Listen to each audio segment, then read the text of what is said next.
महाराष्ट्राच्या चित्ररथाला यावेळेला प्रजासत्ताक दिनाच्या निमित्ताने राजपथावर स्थान नसणार आहे। 15 चित्ररथ निवडले गेलेले, त्याच्यामध्ये गुजरात आणि यूपीचे चित्ररथ आहेत, त्यांना समाविष्ट करण्यात आलेले आहे।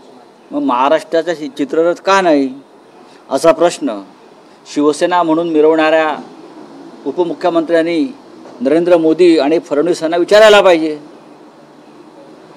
शिवसेना आम्ही विचारलेत प्रश्न, याआधी आम्ही एकत्र असताना विचारलेले आहेत। महाराष्ट्रासारख्या राज्याच्या छत्रपती शिवाजी महाराजांचा वारसा सांगणाऱ्या, डॉक्टर बाबासाहेब आंबेडकरांचा वारसा सांगणाऱ्या महाराष्ट्राचा चित्ररथ का डावलला, हे या राज्याचे उपमुख्यमंत्री आणि स्वतःला शिवसेना प्रमुख म्हणून घेणारे मोदी शहांच्या कृपेने एकनाथजी शिंदे आणि त्यांच्या लोकांनी देवेंद्र फडणवीसांच्या घरासमोर उभं राहून विचारायला पाहिजे की महाराष्ट्रावरती हा अन्याय का, महाराष्ट्रानं दिल्लीचं काय घोडं मारलं आहे। केजरीवाल यांचासुद्धा चित्ररथ नाकारला गेला, दिल्लीचा आणि महाराष्ट्राचा, बरोबर आहे।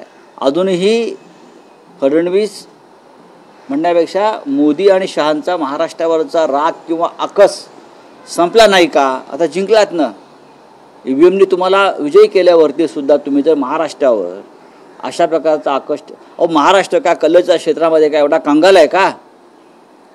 महाराष्ट्र कला क्षेत्रामध्ये सगळ्यात उच्च कोटीला आहे, उच्च स्तरावर आहे। कला, साहित्य, संस्कृती यापूर्वी महाराष्ट्र देशाच्या राजपथावर आमच्या रथानं, चित्ररथानं क्रांती केलेली, अख्ख्या जगाचं लक्ष वेधून घेतलेलं आहे। आमचे कला संचालनालय आहे, जे स्कूल ऑफ आर्ट आहे, तिकडले आमचे असंख्य प्राध्यापक मंडळी, कलाकार, चित्रकार, शिल्पकार हे प्रचंड मेहनत करून या रथासाठी काम करतात। आणि कोणाच्या तरी मनामध्ये येतं दिल्लीत महाराष्ट्रावर अन्याय करायचा आहे म्हणून रथही आमचा तुम्ही रद्द करता। हां, गुजरातचा आहे ना, उत्तर प्रदेशचा आहे, बिहारचा आहे, महाराष्ट्राचा का नाही? एकनाथ शिंदेंनी विचारावा